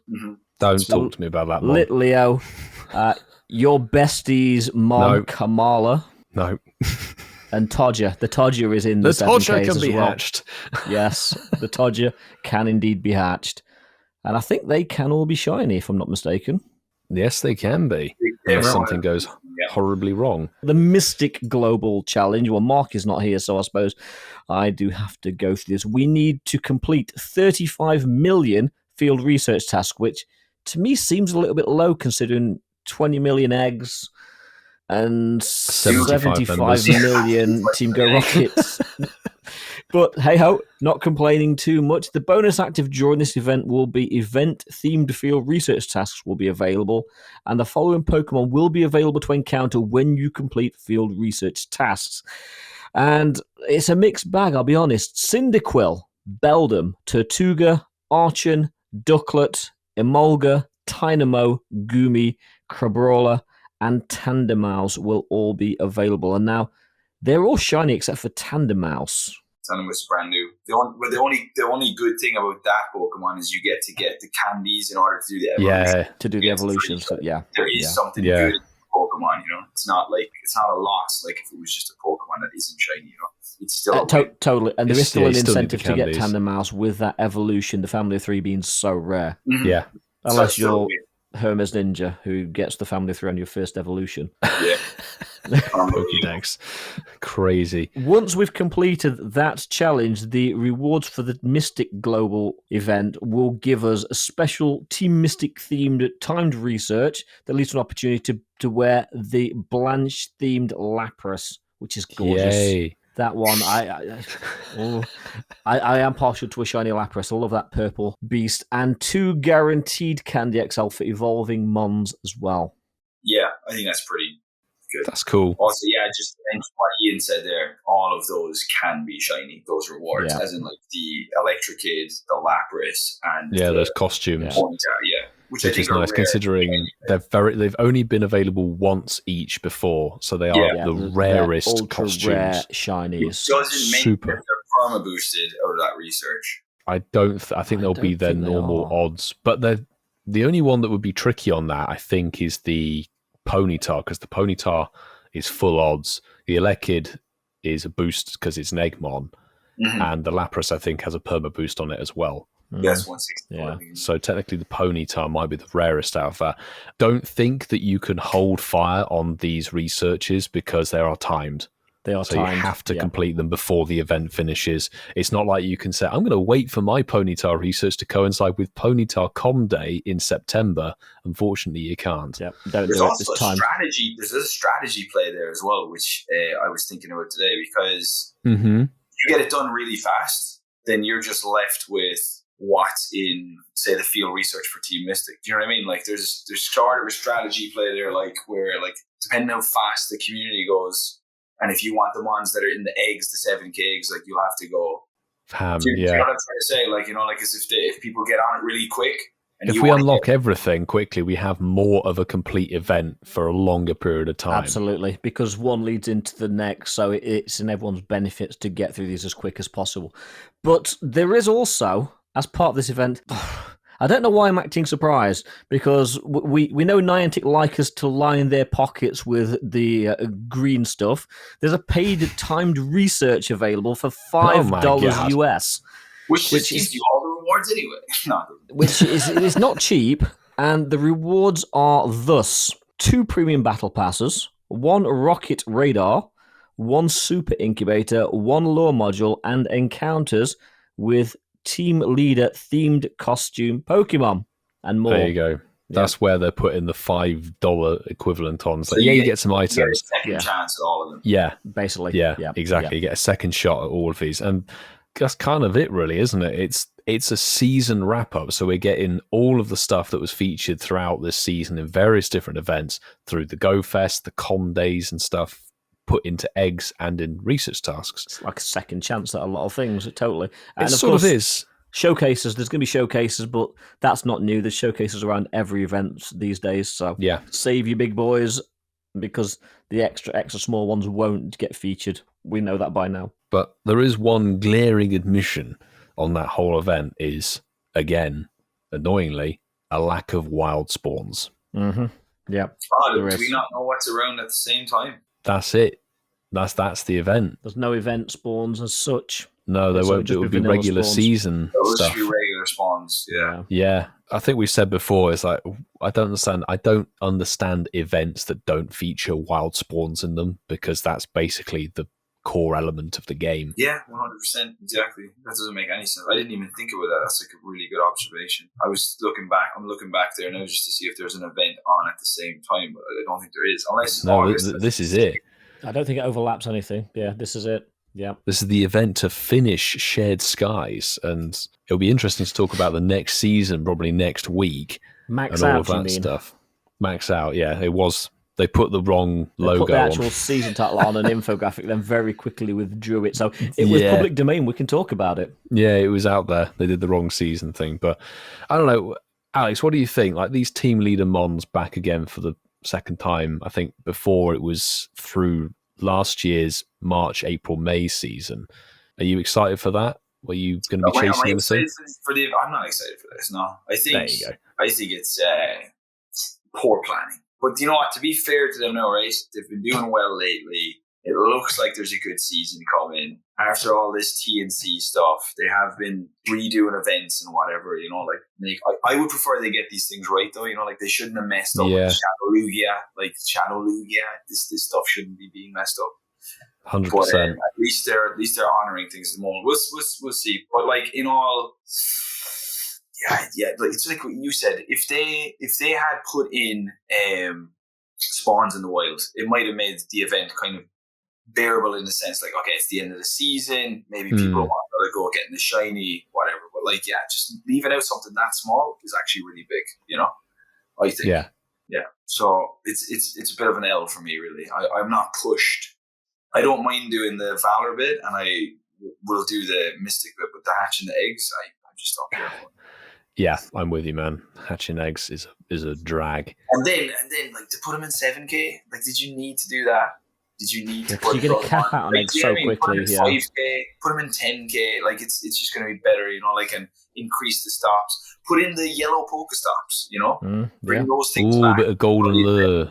Golden lure. I've seen an occasional golden Pokestop, totally. That was fun when that was around. Like they could have increased Kelkion being around, like it's just a little bit more, I get you with that whole egg thing because we don't have boosted gifts for this season, so you are literally stuck with the bottom rung. And also, whenever they have 7 kilometer focused event egg stuff, you always seem to have a terrible drop rate for these eggs. So we're very likely to be struggling to hatch or get even 20, which is like 2 batches of eggs. Yeah, if you look at those 7K eggs as well, I guarantee you're going to see more of where are the 7K eggs? Like this is like when they had the 10K eggs and you had for the Larvesta event, and all that kept coming out was Charcadet. Even though there was 3 months. Yeah, you're going to see a lot of Grimer, and you're going to see Slugma and Litleo constantly. See, Litleo, I wouldn't mind because that is. I still find that one an elusive shiny, so I wouldn't object to Litleo. But I think Grimer is going to be plaguing the eggs, potentially Slugma, and definitely Slackoth. But Grimer with the party has brand new, like that's rare. That's shiny, I think. Yeah, because that was quite a limited window. I remember earlier in the year. Yeah, so I don't know. I mean, like, I say that sometimes about an event, and you do it, and you just have fun because it's what's going on in the event, But might be a chill one before we lead into the next season, but that's also good. Then, like, as content creators, I think for us, like, that's nice. But it's not about, it's about the average day person player. Like, for them, I think it would be like, meh. Speaking of taking a break, the World Championships have just finished over in Honolulu, Hawaii. And what a great event it was, literally. And for the first time, I think ever, the Pokemon Company have announced the destinations and dates for the next 2 Worlds events. Oh, yes. And they're definitely West Coast centric. The one I'm most excited about is 2025's World Championships in Anaheim, California, from the 15th to the 17th of August, 2025. And in 2026, it's going to rock in San Francisco, which will also be the 10-year anniversary of Pokemon. Don't forget that. So there's definitely a big plan there, I'd say, with Go Fest. They might even do it all together, 10-year anniversary. There's a reason it's in San Francisco where the headquarters is. You might be onto something. Yeah, definitely. But that's really cool to see that information put out there that early. Yeah, and 2026 is the 28th to the 30th of August. So that's quite late. Yeah, it's a little bit later. Are we going to try and make that? You know what? Depending on when the American Go Fest is next year, I could be tempted to stay out on the West Coast because I love California.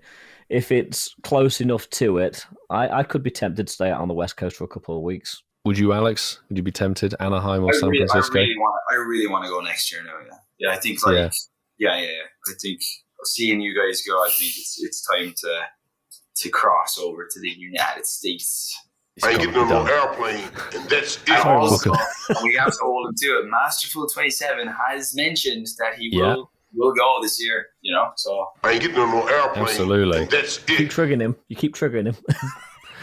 The thing where I'm stood is it's really good that they've announced them well ahead of time because that means people can plan. They can. I mean, realistically, you can't book flights this early, but you can start planning it. You can definitely start planning it. Saving. Yeah, no, it's huge to know this in advance. Yeah, it's really, really good. But also, and yes, I am the resident FOMO monkey. Looking at what Hawaii had, it was such a level up compared to what we experienced at the XL Center in 2022. And each year, the Pokemon Go aspect, has just been amped up. So Worlds 2022 was just like the XL Center had a limited, tiny thing that you could be in, but you had horrible GPS drift because the XL Center is a terrible place for phone signal service. In places, Exactly. But it is London, then I think it was Yokohama last year had kind of the center they were at plus a little bit of an extended radius that they could play in. This year, it was basically like a mini safari. It was like the island over there. Crazy Comday rate boosted spawns for Minefu and Pikachu, Surfachu. Shout out to Alan that got both for the shinies quite early. Instantly, first checks, basically. They had all of the Flabébés available with boosted shiny rates. So in research and wild spawns, it was such a good Pokemon Go event surrounding the World Championships this year. It's good to see that Niantic are really pushing these events to try and get people there, because we know Worlds is not just Pokemon Go, it's TCG, VCG, the main series games, it's everything. And it is good to see that Go is getting more of a presence because it deserves it, and to make an event of it, Hawaii was the perfect location. It was just way, way, way too far for most people in mainland Europe to get to. Yeah, but it's huge as well because, like you said, if you have every Pokemon person at this and they see Go and they go, actually this looks pretty good, because those games, I don't know if you watch some of them, they were, even if you didn't like PvP, they were very entertaining. It was like an esport. I mean, it pretty much is an esport now, isn't it? That's what we experienced for these events was amazing. The actual streams were really, really good. We remember experiencing that at Worlds 22, and watching the finals was something else. Like the whole atmosphere and everything. We all said in 22, we want to do a bit of GBL. We want to do a bit of Got Baguettes, lads, and then your 50-win streak and your 30-win streak. Obviously, you guys. Definitely. And then we got home, we slept, and we're like, okay, that was a good event. We're over it now. To be fair though, after that, I'm hoping now, after 2022 and even after 2023, you had the world champion come out, or former world champion now come out and say there's too many bugs in GBL. So hopefully, with the presence they're getting and the big venues that they're covering, they do put more time into GBL now, and it does need to be fixed. It really does. Yeah, it can't be running with the issues that it's had for the last couple of months. They've been actually game breaking for the PvP side of things. Yeah. So hopefully they get fixed. You say something if it was the average user going, oh my god, it's doing bad. But when you have the former world champion come out in the last 3 months and say, yo, this is bad. It's quite significant. It's pretty big, so. Yeah. Nice segue. I was going to say, speaking of something pretty big, boys, you probably saw on social media, but Dynamax was teased, as well as, this wasn't really teased, it was thrown in our faces with a video trailer, Morpeko. Yes, something hungry is coming, Niantic said. And, it's here. We thought that this was coming. It really is, and it is literally days away. And it's more interesting than we possibly first suspected, because Morpeko has a form change within battle, which coinciding with the whole switch up with the moves and the way the GBL format is, that Pokemon coming in sets up so many other Pokemon from the Galar region with things. And we've been seeing Dynamax teased, and people have been posting kind of rough renders of what's going on and how it will be implemented. But there is something big coming. There is, and looking at the information that has been released, so you'll be able to spam your fast moves. When you hit your charge move, Morpeko will do its form change. Just tap really fast. Yeah, I'm looking forward to it. I don't think I understand, what it's going to look like. I've seen the video. It looks cool. I've seen that it changes forms. I don't know which form is more important. It seems that, is it hungry first and then you feed it and it gets better? Not better. I don't think that's better. I don't know. I think the more you tap it, the more angry it gets. They just aggravate it. So it'd be interesting to see what they do. Also, the timer's gone down from 60 to 50. Yes. Yeah, there's for GBL people that means something. I don't get it, but it means something. I'm excited to see what what happens with this and what Pokemon introduced. I think one of your Patreon members, Ropier is his name, is it? Ropier, yeah, Ropier, He mentioned that that this could open doors for like Mimikyu, coming. Yes. So, yes, and Mimikyu is long overdue, and if they've perfected this, then it could happen. It needs to happen, doesn't it? Let's face it. I think they should have learned something from the Arceus thing now, like everyone was expecting and whatever. Like, I don't think they should make any more mistakes like that. They should end as they've started. What's that saying, I don't know how you start say as it, you mean to go on. Yeah, start as you mean to go on, exactly. There we go. There's a system there. I remember the last time I was on the podcast, I was saying it wasn't going to come. And you guys were like, no, it's definitely coming because, I'm talking about Arceus here because... we all genuinely thought for Sinnoh Torb I remember. And then the world was shocked, Back to the whole change thing, whatever it is, the form change within battle that Morpeko does. Yes, Mimikyu is a really good call, as well as Zen form Darmanitan, which I'm just looking up here, which will be an interesting one. But thankfully, we're looking at GoHub's article here, and somebody on Reddit wrote, for those who don't know how Morpeko works, using Aura Wheel changes it to Hangry mode and back after using it again. When in Hangry mode, the electric move becomes a dark type move. So it's pretty much just switching the move's type, but that's still sort of interesting. So, okay. Yeah, it's not necessarily like it's not an ability or anything. Basically, you switch. Some of them are switching typings, or they have certain things that happen to them. So it could be interesting to see, but Dynamax leads into what the next season's going to be, which is Max Out. Which makes sense, Max, Dynamax. So yeah, very interesting what could be coming. It's going to be interesting over the next few days and weeks to see what does happen in the season of Max Out. Well, they're not seasons of anymore, they're just Max Out the next season. But let's just do a little step back. We just talked about Hawaii and the Worlds event. Now, we did have, for anyone that wasn't at the Worlds event, there was a little tiny event with the release of, well, we called it Scuba Chew, but I still think it should be Snorkel Chew, and the Shiny Mindfu. Flipper Chew. Yeah, because he's wearing flippers, isn't he? No, Flipper Chew. He's not wearing flippers. He's not flipping you the bird. He's wearing Flipper Chew. Are you calling them fins? They're flippers, bro. He's wearing flippers. He's Flipper Chew. Flip at you, yeah. Flipper Chew. I'll call him Flipper Chew. Where I come, anyone that calls them flippers buys the round of beers, because in the scuba world we don't call them flippers. That's right. You stay in the scuba world. No, he's not. He's Snorkel Chew. Yes, fine. And in the world of the snorkelers, because you're not in that world, you're in the scuba world. We call them flippers. Okay. And it's Flipper Chew. It's our gear they wear, man. Anyway, we had a World Championship tie-in event with the release of the Scuba Chew with the Shiny and the Mindfu. We've already ascertained earlier that, neither of you got the Shiny Mindfu. How did we do on the Scuba Chews, boys? Scuba Chew, I don't know, but Flipper Chew, I ended up getting one flingy. So I got one flingy Flipper Chew. And I still have it in my stacked research, so every time I feel sad, I just click on it and it's just look at it. I haven't got it yet, yeah.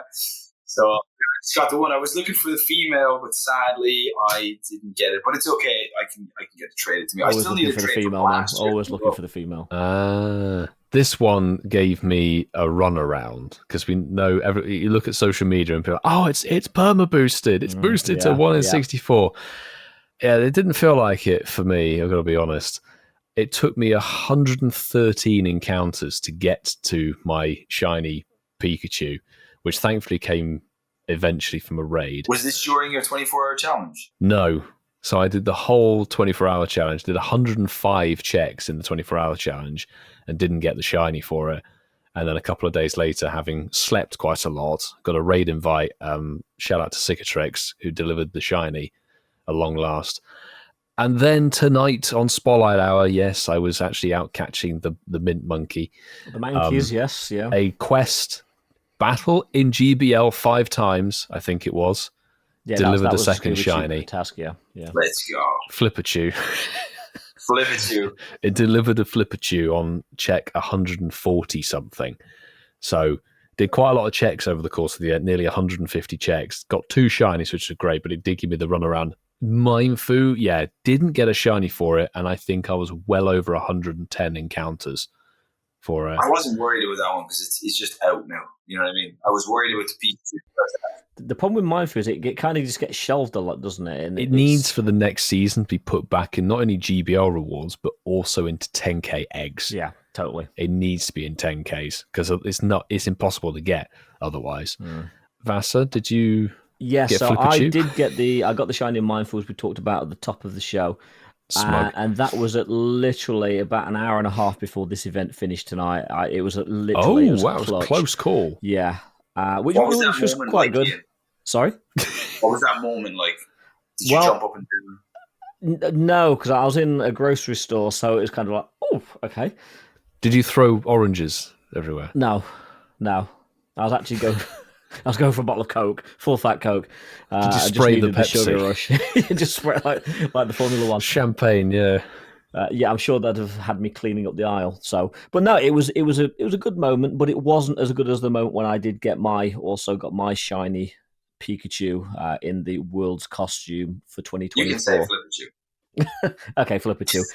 Yes! And I got the male one as well. I really did want the female shiny Pikachu, but I got the male shiny Pikachu, not complaining one little bit. And again, I need to thank Spindiana Chris for sending me the raid invite because nowhere near as many encounters as Whitfield, but I think I was in the 30s when I got mine. So I genuinely felt it was deserved.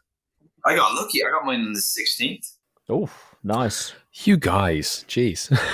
Yeah, I got so lucky. So I thought it was because I watched your video, Milo, and you were like, it's perma boosted, and I was like, this is perfect. I'm going to go out and get out in the 16th go. That was also a really good Milo. See, I was sort of right. It's just my RNG was terrible. That's what it's all about. It's all bad.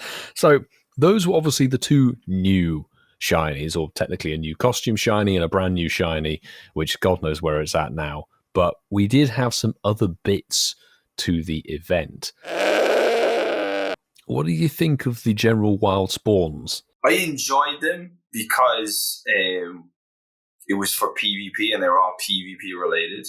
Well, I say that when I covered the event beforehand, when I made a video, it was PvP related. But then when I did the event, there was also other spawns in there that I was like, what are these doing here? Isn't supposed to be here at all, But yeah, no, I thought it was a good event. I enjoyed the field research. I liked the way you had the Pikachu shiny and then you had a brand new shiny. Thunderous Raids is good if you needed it, I guess.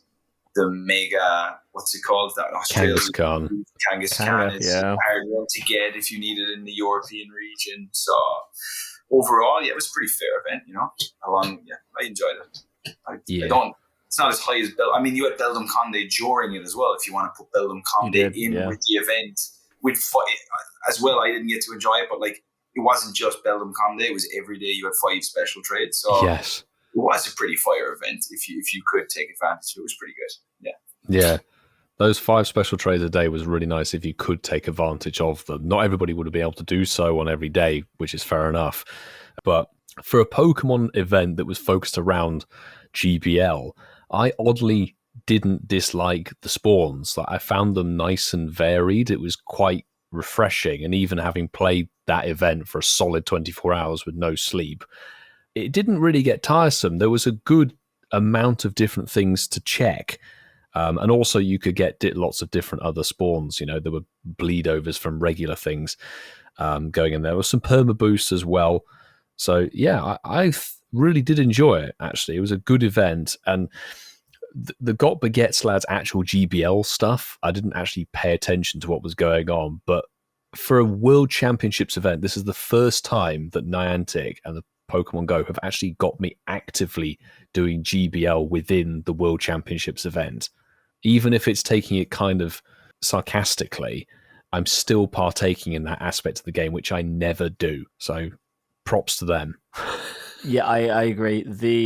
The wild spawns were pretty inoffensive, in my opinion. And as we've talked about, they all had some sort of play within GBL. There was mons that, had I chose the spawn pool, I would have left out. I am sick of seeing Carbing after this whole summer season. Yeah. I am sick of seeing Fletchling, and I am sick to the back teeth of seeing Grubbin. But there were some really good ones in there. Paldean and Wooper, we don't see that often. I love Mankey. I've got 2 shiny Mankey. I really would like a third one so I can get the family. And that is eluding me. I still do not have the Marini. So there was things for me to chase. Loser. I know. There were things for me to chase. And I've got to say, You'd be proud of me, really Alex. tire Daily of the Incensed. spawns. Boys, shall we give this a rating out of 10? Vasa, what are you going to give it? Everything considered, the new shinies, the wild spawns, the field research tasks, to be fair, it actually wasn't that bad, and it was one of the better sort of Worlds events that we've had in Go. So, whilst it's not to the level of giving it the 9 that we gave Beldum, I'm giving it a solid 7. Whoa, 7? 7 out of 10. Nice. Oh, yeah, I don't know. I was thinking there, what I'm thinking is compared to last year's event, because last year's event, I found it much more difficult to get the shiny Pikachu. I think I got very lucky and I got it out of a research, like a time research that they gave us last year. And the year before that, it was easy to get it because there was no remote raid limit, so you could just keep going. So I think they did a good job putting it into, like, there's been throughout the year where they'll put in like 4 Pokemon, you know? Yes, in one task. It was hateful. It's very annoying. At least this time, when it was in with 2 Pokemon, it was also in with the new shiny, and then when it was on its own, it was absolutely, on its own. yeah. So with that, I'm going to give it, I want to agree with Ian with a 7, but just to annoy him, I'm going to go 7.5. If I can do 0.5, I'm going to do 7.5. We typically don't, but you can if you want to. Okay, I'll go 8. I'll give it 8. Okay. I'll give it 8 because they made the Pikachu accessible to everybody. Yeah, this time. Yeah. And I think that was quite fair. That's a really good point. Compared to previous years, and this is where it tripped my brain a bit because we got so used to win a raid being Pikachu, whereas actually this time it was more Mindfu than Pikachu. I think the split was fairly, probably veering slightly. I just found myself Mindfu. Getting more Mindfu from winner raid tasks typically, but having 3 different researches, technically 4 or 5 if you wanted to chase the new shinies, was fantastic, and they were pretty abundant as well. And the fact that the field research task chase pushed me to do GBR, I think that was an exceptionally good idea to put that in. There was also the Team Rocket focus with some of the raids and things like that. And for once, the 1-star raid pool was only 2 Pokemon that you actually wanted to raid. It wasn't terrible rubbish. I was using my remote raids on a 1-star raid, which me too. I was saving them specifically for that. 100%. So that was pretty good. Well, that's it. No one's going to raid Thunderous or Kangaskhan or so. And the 3-star raids were a bit dead, but if you were PvP focused, you could chase something in them, I guess.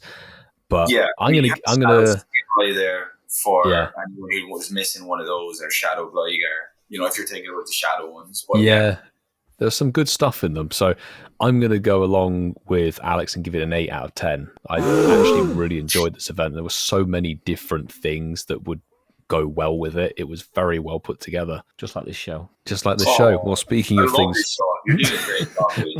Things that are well put together are our segues, because we were talking about shiny potentials in this event, and now we need to hear what you guys got in Shinies of the week. Okay, so dudes, here we are. We've got our shinies of the week. If you remember at the start of the podcast, we mentioned that if you find anything while listening, you can hit us up on shinies of the week at one of our socials. And we've got Darren Wykes right here. I don't know how you say your name, Darren, but I said Darren right. He says, a rare shiny whilst on holiday at the beach. He used the hashtag perfectly, and it is a Nakada. I don't know how you say that, Nakada, little spider looking thing. Looks absolutely beautiful. And also we've got Grumpy Cricket 83 with the brand new shiny Mienfo 577. Don't think it's the Hundo, I think it was 595, but still pretty good, unless that's out of a raid, in which case I might be wrong. But like, absolutely awesome shinies there. Well done, boys and girls. Very nice. Okay, so moving on to our followers on X, we just read there from Campfire. We have a Chicken Chaser, love you, Herm Ninja. I guess she sent the raid invite. We have a shiny Worlds Pikachu. 514 CP. Not the Hundo, but it doesn't matter. It's a male as well. It looks absolutely beautiful. Flip-a-chew as we call it right now. Ian is still in disagreement because he thinks he knows about scuba diving. But I've only been teaching it for 20 years. We've got Kiwi Steve 007 power up 10 times for the win. My man has got the brand new shiny Mienfo. I don't know how to say the name. Nice. It's in a nice Beautiful. rainy weather, so well done, Kiwi Steve 007. And also we've got Caleb. Got this on the Daily Incensed. Ooh, while he was listening. Well done, my man. Yeah. And Cooper. it is a shiny Houndoom 424. Ooh, that's a good pull. Nice. That is absolutely beautiful. And then to finish on our other socials, we have so much coming in, guys. We do try to get through all of them. In the Discord, we have what's this? Rogue Trooper 3R. Good beach find. And it looks like I feel bloody hot because he's got the It's a beautiful Marini. It is a beautiful Marini. I still don't have that, so huge shout out to Rogue Trooper. Dudes, we can't get through all of them tonight, but that's just a few of them right there. Well, there are many shinies there. Thank you, Alex, for doing our listeners some justice on that one. Many shinies standing proud and tall, and something that won't be standing proud and tall for much longer.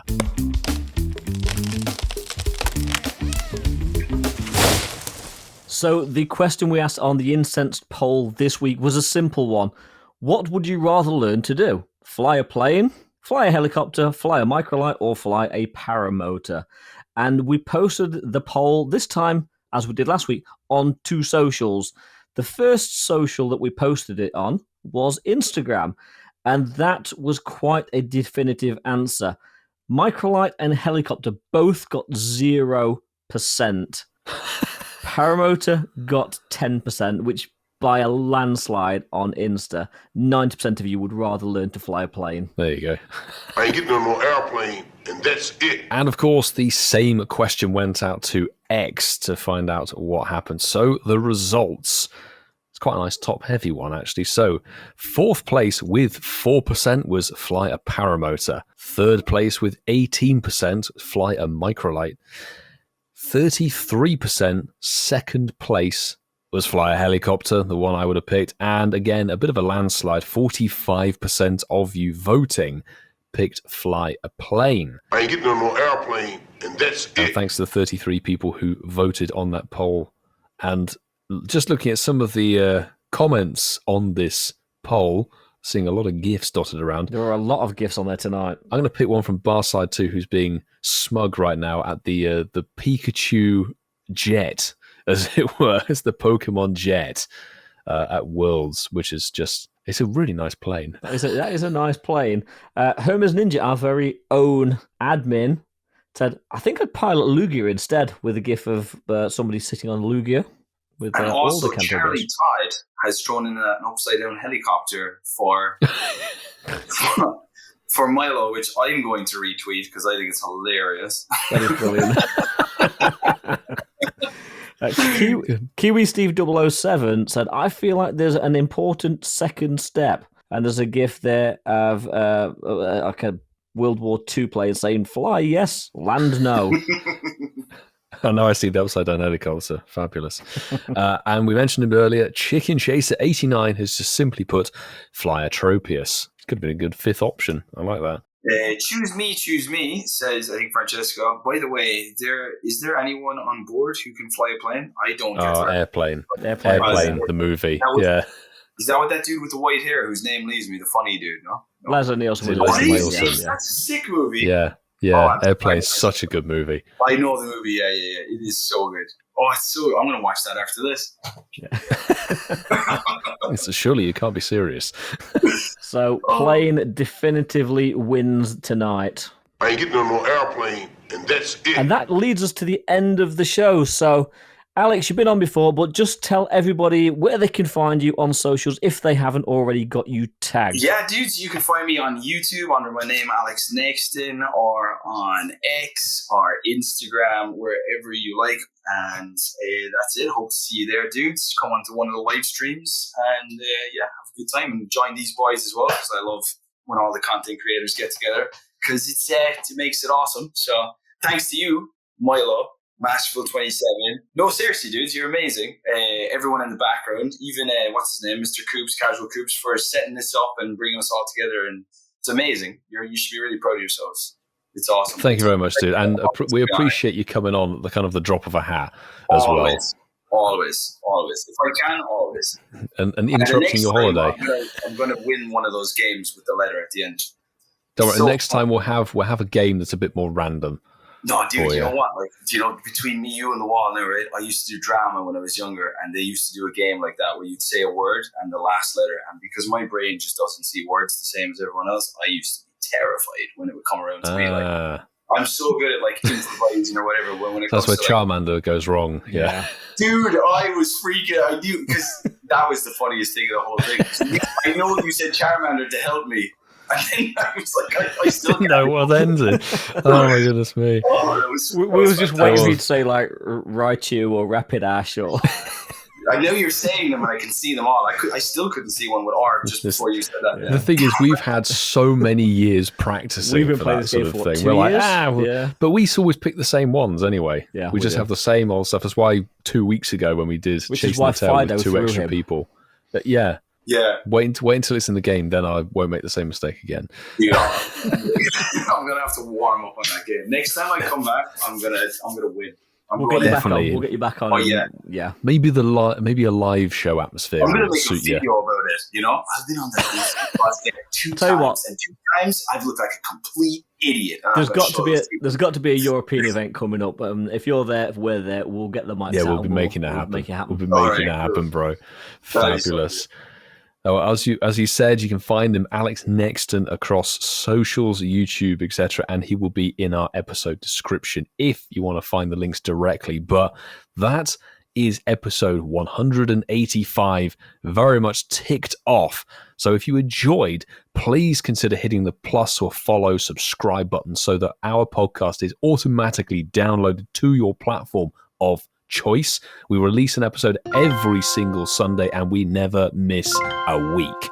And equally, if you enjoyed the show, a 5-star review or even a written review if you're over on Apple would be very, very nice. If we have those written reviews, we do read them out at this tail end part of the show.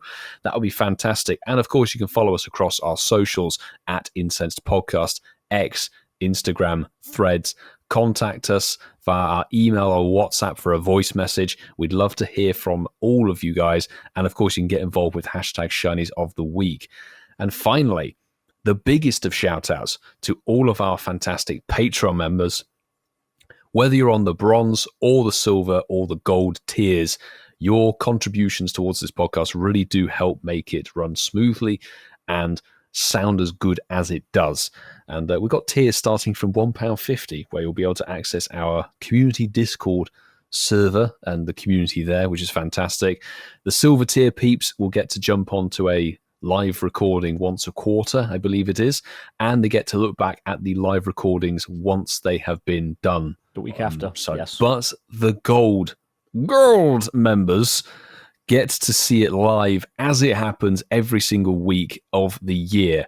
So we've got many of the fantastic people in the chat right here who've been able to see this, well, the double game happen, for example.